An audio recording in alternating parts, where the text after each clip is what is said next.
Hello everyone, आज हम BA secondary का paper second food science and nutrition को डिस्कस करेंगे। लास्ट लेक्चर में हमने बात करी थी ऑब्स्ट्रक्टिव कॉन्स्टिपेशन के बारे में और इसके कॉजेज़ क्या क्या होते हैं। जैसे कि हमको पता है कि इसके कुछ बैक्टीरियल कॉजेज़ हो सकते हैं, जो क्रॉनिक डिसीजेज हो सकती हैं जो अफेक्ट कर सकती हैं। हाईली स्पाइसी फूड जो होता है ये, साथ ही टी, कॉफ़ी, स्मोकिंग और ड्रिंकिंग हैबिट्स, ये बहुत हद तक कॉन्स्टिपेशन को कॉज करने का काम करती है। साथ ही जो पर्सन बहुत ही ज़्यादा मेंटल स्ट्रेस लेता है, ठीक है, या एंग्जाइटी में रहता है, उसको भी बहुत ज़्यादा वो लोग भी बहुत ज़्यादा प्रोन होते हैं कॉन्स्टिपेशन के लिए, बेसिकली ऑब्स्ट्रक्टिव कॉन्स्टिपेशन के लिए। साथ ही अगर स्लीप डिस्टर्ब्ड है, ठीक है, एक साउंड स्लीप नहीं है, तब भी ये कॉज हो सकता है। और साथ ही अगर कोई पर्सन रेस्ट नहीं लेता है, मीन्स बहुत सारी फिजिकल एक्टिविटी लेकिन बॉडी को आराम नहीं देना, ये सारी जो कंडीशंस होती है ना, ये ऑब्स्ट्रक्टिव कॉन्स्टिपेशन को कॉज होने में हेल्प करने का काम करती है। अब हम बात करेंगे इसके ट्रीटमेंट की कि ऑब्स्ट्रक्टिव कॉन्स्टिपेशन का क्या ट्रीटमेंट होता है या किया जा सकता है। ठीक है, तो देखिए इसका सबसे पहला हमारा जो गोल होता है ट्रीटमेंट का, जो कि हमें कॉन्स्टिपेशन या ऑब्स्ट्रक्टिव कॉन्स्टिपेशन से हमें दूर आना है या किसी पेशेंट को दूर लेकर के आना है, तो सबसे पहला ऑब्जेक्टिव ये है कि वहाँ की जो इंटेस्टाइन की जो वॉल्स है ना, उनके अंदर कम से कम डैमेज होना चाहिए और किसी प्रकार का नुकसान नहीं होना चाहिए या जो इरिटेशन है वो बढ़नी नहीं चाहिए। सबसे पहला हमारा इसका एम यही होता है। ठीक है, तो देखिए इसके लिए हम क्या ट्रीटमेंट दे सकते हैं। Stay away from mental stress, जो मानसिक तनाव है, मानसिक चिंता है, इन सब से दूर आना है। अगर व्यक्ति बहुत ज़्यादा मेंटल स्ट्रेस लेगा ना, तो वो क्या करेगा, हमारी बॉडी की जो फंक्शनिंग है उसको अफेक्ट करेगा। साथ ही साथ में अंदर जो होने वाले जितने भी गैस्ट्रिक सिक्रेशंस हैं उन सबको इम्बैलेंस कर देगा। ठीक है, जिसकी वजह से क्या होती है, कॉन्स्टिपेशन की प्रॉब्लम बढ़ती जाती है। ठीक है, तो हो सके जितना रोगी को दूर रखना चाहिए। कोई भी अगर शॉक वाली बात है, ठीक है, या फिर कोई भी स्ट्रेस वाली बात है, या कोई भी लॉस वाली बात है, अगर बिजनेस में, फैमिली में किसी तरीके का लॉस हो गया है, तो इन सभी चीज़ों से उसको या ऐसी टेंशन से उसको दूर रखना चाहिए।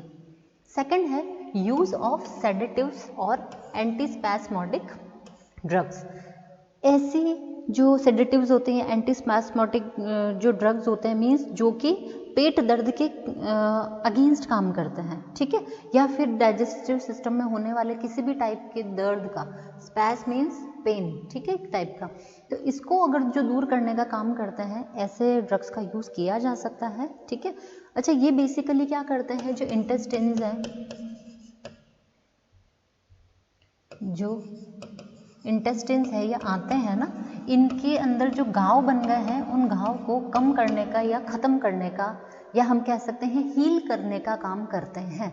ठीक है, क्योंकि ये क्या करते हैं, उसको रेस्ट प्रोवाइड करते हैं इसलिए, और साथ ही साथ में उसको हील करने का काम करते हैं। इनका यूज़ किया जा सकता है। थर्ड जो ट्रीटमेंट में आता है वो है डोंट यूज़ इनिमा। इनिमा का यूज़ नहीं करना है ना। कई लोग एनिमा को बहुत ज़्यादा यूज़ करते हैं, जो कि बहुत ही ज़्यादा डिपेंडेंट होते हैं कि बिना एनिमा के उनका पेट साफ नहीं हो सकता है, ठीक है, या फिर वो फ्रेश फील नहीं कर सकते हैं। तो जब लोगों की थिंकिंग ऐसी हो जाती है ना, तो वो क्या करते हैं, इन सब एनिमा का या इन सब चीज़ों का ओवर यूज़ करने लग जाते हैं। ठीक है, तो इस वजह से क्या है कि सबसे पहला ध्यान रखना है कि कॉन्स्टिपेशन की प्रॉब्लम में हो सके जितना नेचुरल वेज यूज़ करें पेट को क्लीन करने के लिए या कॉन्स्टिपेशन को दूर करने के लिए। इनिमा का उपयोग तो बिल्कुल ही नहीं करना चाहिए, और अगर बहुत ज़्यादा नेसेसरी होता है तो डॉक्टर के ध्यान में रह करके या फिर उनके द्वारा बताए हुए हिसाब से ही करना चाहिए। अगला है अवॉइड स्पाइसी फूड्स या avoid spicy diet. Spicy diet को अवॉइड करना है, स्पाइसी फूड खाना ही नहीं है, क्योंकि क्या है कि स्पाइसी फूड में क्या होंगे, बहुत ज़्यादा मसाले हैं, है ना, स्पाइसेस हैं, और स्पाइसेस की जो नेचर होती है या प्रकृति होती है वो कैसी होती है, एसिडिक होती है या अम्लीय होती है।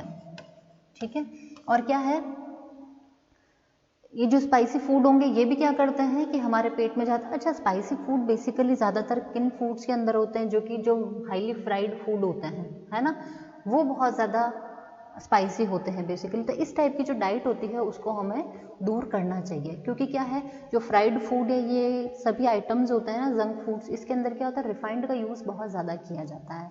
ठीक है, इसलिए तो स्पाइसी फूड नहीं खाना है। अच्छा, इसे नहीं खाने का, स्पाइसी फूड का रीज़न ये भी है कि जो इंटेस्टाइन्स के अंदर जो घाव होता है ना, उसके ऊपर ये जो स्पाइसेस होते हैं ये क्या करते हैं, और ज़्यादा उनको बढ़ाने का काम करते हैं, है ना, क्योंकि वहाँ पे कट्स लगे हुए हैं, वहाँ से ब्लीड भी हो रहा है, तो ये मसाले जा कर के उसको और ज़्यादा इरिटेट करने का काम करेंगे, तो इसलिए स्पाइसी डाइट को अवॉइड करना है। नेक्स्ट है avoid oily and fried food और जंक फूड।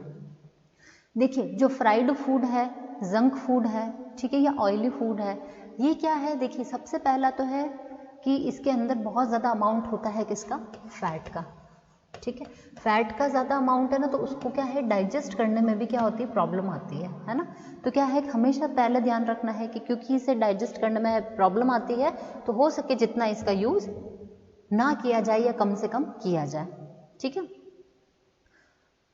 यही फ्राइड फूड और ऑयली फूड हो गया। जंक फूड जो होते हैं ये भी बेसिकली कैसे होते हैं, ज़्यादा जैसे कि जिसके अंदर बहुत ज़्यादा बटर का यूज़ किया गया है, ठीक है, जिसमें बहुत ज़्यादा चीज़ का यूज़ किया है या किसी प्रोसेस्ड आइटम का यूज़ किया गया है, तो ये हमारे पेट को इनको पचाने के लिए बहुत ज़्यादा मेहनत करनी पड़ती है, ठीक है। और कॉन्स्टिपेशन के टाइम पे अगर हम हाई फैट फूड अगर कंज्यूम करते हैं या बहुत ज़्यादा जंक फूड या बहुत ही ज़्यादा रिफाइंड फूड अगर यूज़ करते हैं ना, तो क्या है कि वो कॉन्स्टिपेशन को और ज़्यादा बढ़ाने का काम करेंगे, ठीक है। और इंटेस्टाइन्स अभी इतनी ज़्यादा कैपेबल नहीं है कि वो हाईली फैट फूड्स को अच्छे से डाइजेस्ट कर सके, ठीक है, और प्रोसेस कर सके, तो इस वजह से है हमेशा ध्यान रखना है कि इन चीज़ों का कम से कम या लेस कंजप्शन करना है, ठीक है।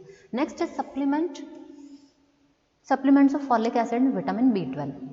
विटामिन B12 और फॉलिक एसिड के सप्लीमेंट्स दिए जाने चाहिए, क्योंकि क्या है, देखिए यहाँ पर हम क्या कर रहे हैं, रिफाइंड का कंजप्शन भी ज़्यादा हो रहा है, ठीक है, तो इस वजह से क्या है हमको विटामिन B कॉम्प्लेक्स जो होते हैं वो मुश्किल से मिल पाते हैं। साथ ही साथ में इस टाइम पर जो बॉडी के अंदर जो लेजन्स हो रहे हैं, ठीक है, इन लेजन्स की वजह से क्या है कई बार जो इंटेस्टाइन्स होती है ना उसके वॉल से ब्लीड होना शुरू हो जाता है। जब वो ब्लीड करती है तो जो पर्सन है वो एनीमिक हो सकता है, ठीक है, पर्सन एनीमिक हो सकता है, उसको एनीमिया हो सकता है, इसलिए हमको ध्यान रखना है कि उसको फॉलिक एसिड और विटामिन B12 दिया जाए। अब क्योंकि ज़रूरी नहीं है कि हम ये डाइट के थ्रू उसको दे पाए, हो सकता है कि ये डाइट में लैक करता हो, तो ध्यान रखना है इस चीज़ का कि हम इसको सप्लीमेंट्स के थ्रू ये चीज़ प्रोवाइड कर दें, ये वाले जो न्यूट्रिएंट्स है वो प्रोवाइड करें, ताकि पर्सन एनीमिक नहीं हो और किसी तरीके का उसको आगे प्रॉब्लम ना हो, ठीक है। तो ये था ऑब्स्ट्रक्टिव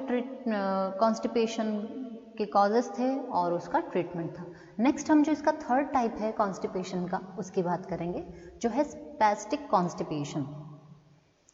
देखिए स्पैस्टिक कॉन्स्टिपेशन जो है इस पहले के जो दोनों कॉन्स्टिपेशन पढ़े उनसे सिमिलर है, लेकिन थोड़ा सा चेंज है इसमें क्या होता है कि बेसिकली जो इंटेस्टाइन्स की जो वॉल्स होती है ना, इंटेस्टाइन की दीवारें जो नेचुरल तरीके से होती है, इनके अंदर ही किसी न किसी तरीके का या इनके स्ट्रक्चर में कोई चेंजेस आ जाते हैं, ठीक है, ये स्ट्रक्चरल चेंजेस है। स्ट्रक्चरल चेंजेस हो जाने की वजह से क्या होता है, यहाँ का जो मसल टोन होता है ना वो बहुत ही ज़्यादा एक्सेस में इंक्रीज हो जाता है, एक्सेसिवली बढ़ जाता है, बहुत ज़्यादा बढ़ जाता है, जिसकी वजह से क्या है जो इंटेस्टाइन्स के जो मूवमेंट है ना वो कैसे हो जाएंगे, डिस्टर्ब्ड हो जाएंगे, ठीक है। अब क्या होगा, मसल टोन जब ज़्यादा होता है या अच्छा होता है तो मसल्स बहुत अच्छे से काम कर रही होती है। जब मसल टोन डिक्रीज हो जाता है तो मसल्स का जो मूवमेंट होता है वो प्रॉपर नहीं होता है या डिलेड जो उनका मूवमेंट है वो देखा जाता है। लेकिन जब मसल टोन एक्सेसिवली जब बढ़ जाएगा ना तो उस टाइम पे क्या है, मसल्स बहुत ही तेज़ी से काम करने लग जाएगी इंटेस्टाइन्स की, लेकिन वो फूड को अच्छे से प्रोपेल करने में या आगे फेंकने या धक्का देने में कैपेबल नहीं होती है, ठीक है, जिसकी वजह से क्या होता है उनके ऊपर बहुत ज़्यादा प्रेशर पड़ता है और इस टाइप का कॉन्स्टिपेशन देखा जाता है, ठीक है। ये होता है स्पैस्टिक कॉन्स्टिपेशन, क्योंकि इसमें देखिए एक स्पैस वर्ड आ रहा है, मीन्स इसके अंदर पेन तो होगा, ठीक है। तो क्योंकि ये मूवमेंट बहुत एक्सेस में बढ़ जाता है और साथ ही फूड आगे की तरफ नहीं जा पाता, जिसकी वजह से जो पेशेंट है उसको स्टमक एक देखा जा सकता है या उसको अब्डोमिनल क्रैम्प्स देखे जा सकते हैं, उसको बहुत ज़्यादा पेन होता है। अब है स्पैस्टिक कॉन्स्टिपेशन हो रहा है, क्यों हो रहा है, क्या क्या कॉजेज हैं इसके होने के, ठीक है। तो देखिए सबसे पहला है हाईली एसिडिक ड्रिंक्स। जब कोई भी पर्सन बहुत ही ज़्यादा एसिडिक ड्रिंक्स का यूज़ करने लग जाता है, अम्लीय पेय पदार्थों का यूज़ करने लग जाता है, तो ये कॉन्स्टिपेशन देखा जाता है। अब देखिए अभी हमारे मार्केट में कितने टाइप के ड्रिंक्स अवेलेबल होते हैं, ठीक है। जैसे आप कोल्ड ड्रिंक्स ले लो, कोल्ड ड्रिंक्स में भी आपको बहुत सारी वैरायटी मिल जाएगी, जैसे स्प्राइट मिल जाएगी, कोको कोला मिल जाएगी, थम्स अप मिल जाएगा, है ना, बहुत सारे ड्रिंक्स हैं, ठीक है। इसके अलावा मतलब एक वैरायटी है हमारे पास में, ठीक है। ये तो थी सिर्फ और सिर्फ कोल्ड ड्रिंक्स की बात, ठीक है। कोल्ड ड्रिंक्स के अलावा भी जैसे कि टी है, कॉफ़ी है, ठीक है। कॉफ़ी के और टी के भी बहुत सारे टाइप्स होते हैं। साथ ही साथ जो अल्कोहल है, ठीक है। अच्छा, ये तो है जो हमको यूजुअली देखने को मिल जाता है मार्केट में, लेकिन इसके अलावा भी आप देखते हैं जैसे कि जो मैंगो ड्रिंक्स आती हैं, है ना, मैंगो ड्रिंक्स, ठीक है। और जो जूसेस आते हैं मार्केट के, ठीक है, ये जूसेस हो गए हैं। जूसेस में भी बहुत सारी वैरायटी आती है, अलग अलग ब्रांड्स के जूसेस आते हैं, अलग अलग कंपनीज के जूसेस आते हैं, ठीक है। तो ये सभी चीज़ें जो है ना, इनको क्या है तब प्रिजर्व करने के लिए इसके अंदर एसिड्स को ऐड किया जाता है। जैसे कि एसिटिक एसिड का यूज़ किया जा सकता है, सिट्रिक एसिड का यूज़ किया जा सकता है, किसी भी टाइप के एसिड को यूज़ कर सकते हैं, और वो भी ज़्यादा मात्रा में किया जाता है, ठीक है, ताकि ये लंबे समय तक प्रिजर्व्ड रहे। और कुछ केमिकल्स भी इनमें ऐड किए जाते हैं। अब क्या है, जब पर्सन इन्हीं प्रिजर्वेटिव्स और इन्हीं हाईली एसिडिक ड्रिंक्स को जब कंज्यूम करता है ना या लेता है, तो ये स्पैस्टिक कॉन्स्टिपेशन को बढ़ाने का काम करते हैं। अच्छा, ऐसा नहीं है कि आप 1 या 2 बार लेंगे तो हो जाएगा, लेकिन जिन लोगों के बहुत ज़्यादा हैबिचुअल होते हैं इन चीज़ों के, बहुत ज़्यादा इन चीज़ों को प्रेफर करते हैं, पसंद करते हैं लेना, तो उन लोगों में ये प्रॉब्लम देखी जाती है। नेक्स्ट है excessive use of spices in the diet. जब पर्सन अपनी डाइट में स्पाइसेस का बहुत ज़्यादा यूज़ करने लग जाता है ना, तब भी क्या होता है, वो प्रोन होता है स्पैस्टिक कॉन्स्टिपेशन के लिए। क्योंकि क्या है, स्पाइसेस क्या है, एक्चुअल में स्पाइसेस हमारी बॉडी के अंदर या हमारे जो इंटेस्टाइन्स है उसमें एसिडिटी को बढ़ाते हैं, ठीक है, और नुकसान करते हैं हमारी डाइट में या हमारे बॉडी को, ठीक है। नेक्स्ट है excessive use of enema and laxative. देखिए, हर चीज़ जो होती है ना लिमिट की ही अच्छी होती है, चाहे वो स्पाइसेस हैं। स्पाइसेस हमारी बॉडी के लिए अच्छे होते हैं, हमको खाने चाहिए, क्योंकि उसमें बहुत सारे एंटीऑक्सीडेंट्स होते हैं, ठीक है, बहुत सारे फ्लेवर्स होते हैं, हमारी डाइट को एनरिच करते हैं, और साथ ही साथ में बहुत सारी प्रॉपर्टीज़ होती है, एसेंशियल ऑयल्स होते हैं जो कि इन स्पाइसेस में प्रेजेंट होते हैं, तो हमें डाइट में लेने चाहिए। लेकिन जब हम इनका एक्सेसिव यूज़ करने लग जाते हैं ना, तो ये इनका नेगेटिव इफेक्ट हमारी बॉडी के ऊपर दिखाना शुरू कर देते हैं। इसलिए हमको ध्यान में रखना है कि हम स्पाइसेस का लिमिटेड यूज़ करें, बहुत ज़्यादा एक्सेस में यूज़ ना करें। Excessive use of enema and laxative. कुछ लोग होते हैं ना जिनको हैबिट ही होती है एनिमा लेना ही है, उसके बिना उनको मोशन नहीं होगा, या लैक्सेटिव्स का यूज़ करना बहुत ज़रूरी है। तो ऐसे लोगों के साथ क्या होता है कि जब वो इन सब चीज़ों के आदी हो जाते हैं या हैबिचुअल हो जाते हैं, तो जो इंटेस्टाइन्स होती है, इनकी जो नॉर्मल फंक्शनिंग होती है ना, वो कैसी हो जाती है, वो रुक जाती है, या फिर स्टॉप तो नहीं कह सकते हम, लेकिन वो डिलेड रहती है, ठीक है, डिलेड हो जाती है। अब डिले हो जाने की वजह से क्या होता है कि अब जो मूवमेंट है ना वो प्रॉपर नहीं हो पाएगा, जो कि नॉर्मल कंडीशन में होना चाहिए, क्योंकि उन्हें आदत है हमेशा से इनिमा की या लैक्सेटिव्स की, जिसकी वजह से ऑटोमेटिकली जो स्टूल है वो बॉडी से पास हो रहा है, ठीक है। तो इंटेस्टिन्स जो है, ये बॉडी के जो दूसरे ऑर्गन्स है, वो मेहनत ही नहीं करते उसको बाहर निकालने की, इसलिए। नेक्स्ट है मेंटल स्ट्रेस एंड एंग्जाइटी। जो लोग बहुत ज़्यादा मेंटल स्ट्रेस में रहते हैं, एंग्जाइटी में रहते हैं, वो लोग बहुत ज़्यादा अफेक्टेड रहते हैं कॉन्स्टिपेशन की प्रॉब्लम से, ठीक है। तो वो क्या करते हैं, अच्छा, एंग्जाइटी, चिंता बहुत ज़्यादा करना, ठीक है, किसी चीज़ से इतना ज़्यादा मतलब भयभीत हो जाना, अंदर से घबराने लग जाते हैं लोग, ये एक्चुअली एंग्जाइटी और मेंटल स्ट्रेस होता है, ठीक है। अच्छा, लोग सोचते हैं कि मेंटल स्ट्रेस बहुत ज़्यादा बढ़ रहा है, तो लोग क्या करते हैं, स्मोक करना शुरू कर देते हैं। उनको लगता है कि स्मोक करने से हमारी जो एंग्जाइटी है या हमारा मेंटल स्ट्रेस है वो कम हो रहा है, ठीक है। या फिर ड्रिंक करना शुरू कर देते हैं या अल्कोहल लेना शुरू कर देते हैं, तो उनको लगता है कि ये सब चीज़ें क्या कर रही है, हमारी एंग्जाइटी को, स्ट्रेस को कम करने का काम कर रही है।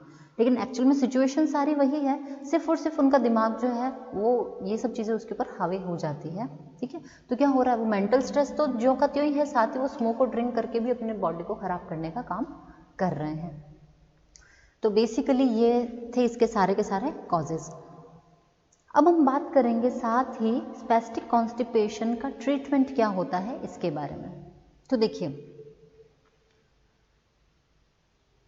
जो स्पैस्टिक कॉन्स्टिपेशन है, ट्रीटमेंट ऑफ स्पैस्टिक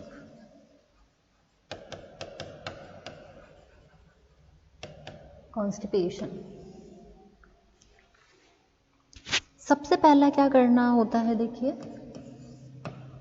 हमें स्पैस्टिक कॉन्स्टिपेशन से अगर रिलीव करना है पेशेंट को, तो सबसे पहले क्या है, स्पाइसेस जो है उनको यूज़ नहीं करना है।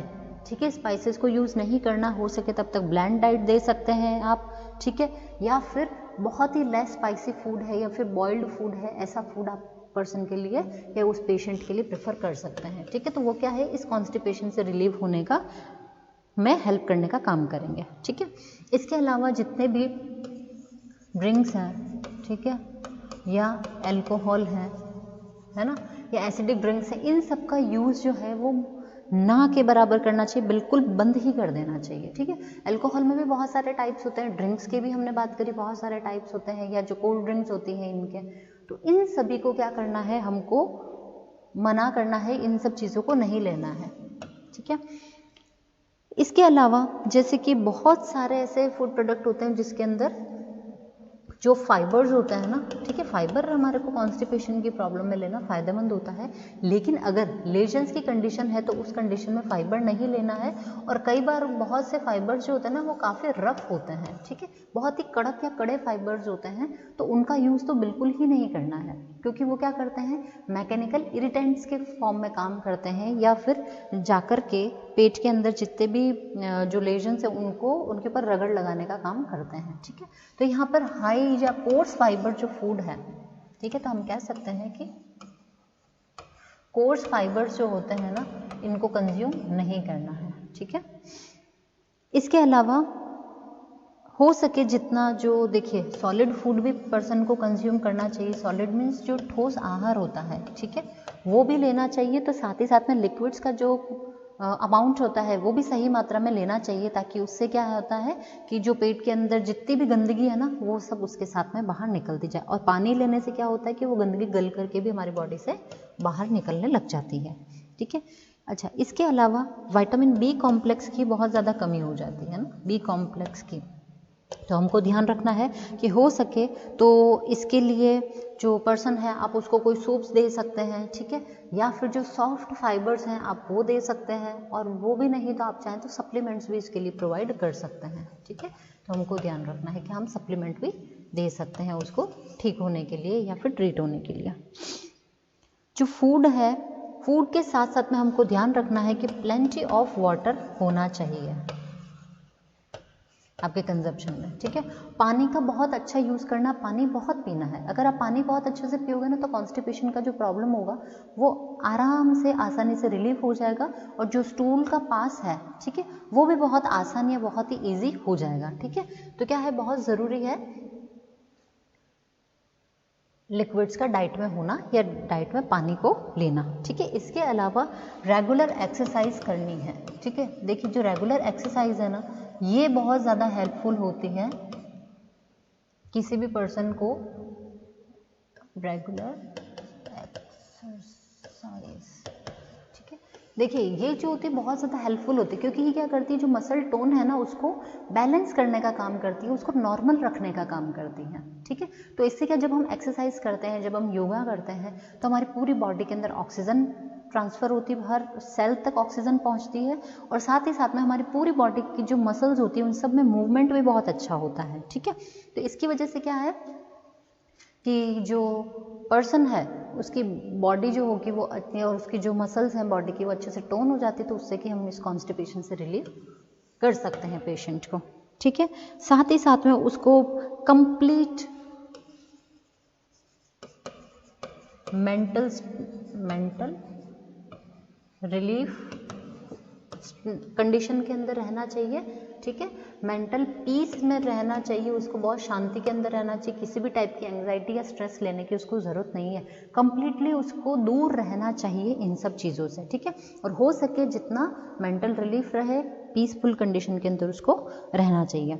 अगर देखिए बहुत ज़्यादा अगर कंडीशन ख़राब हो रही है, ठीक है, या फिर प्रॉब्लम हो रही पर्सन को, तो उसके लिए जो ईसबगोल है, ठीक है, उसका यूज़ भी किया जा सकता है, ठीक है, जिसको कि हॉट मिल्क के साथ में लिया जा सकता है, जो कि एक नेचुरली पेट को क्लीन करने का काम करता है, इसमें फाइबर का अमाउंट भी अच्छा होता है। तो अगर पेट में लेजन्स नहीं हो रहे हैं या आंतों में घाव नहीं है तो उस कंडीशन के अंदर ईसबगोल का यूज़ किया जा सकता है, ठीक है।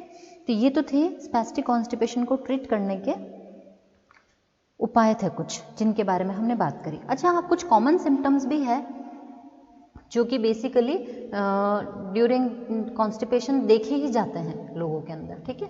तो कॉमन सिम्टम्स में आते हैं, हेडेक होता है। अगर इसका हमें पता कैसे चलेगा कि कॉन्स्टिपेशन है? जब हमें पता चलेगा, जब आप उसको और आगे उसके सिम्टम्स को डीपली स्टडी करेंगे, तब हमें पता चलेगा कॉन्स्टिपेशन का कौन सा टाइप है वो, ठीक है।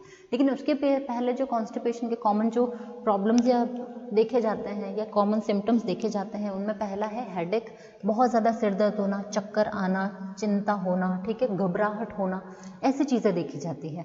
फ्लैटुलेंस का प्रॉब्लम होता है, पेट के अंदर गैस बनना, ठीक है, ये बहुत ज़्यादा देखी जाती है, बहुत ज़्यादा एक्सेसिव में गैस बनती रहती है, ठीक है।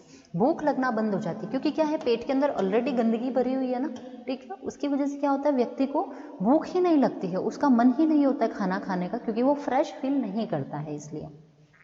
नेक्स्ट है लैक ऑफ इंटरेस्ट।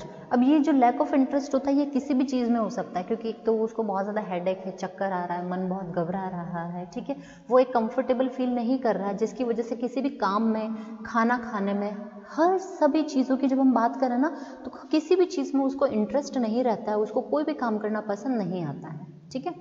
नेक्स्ट है blood and mucus in stool.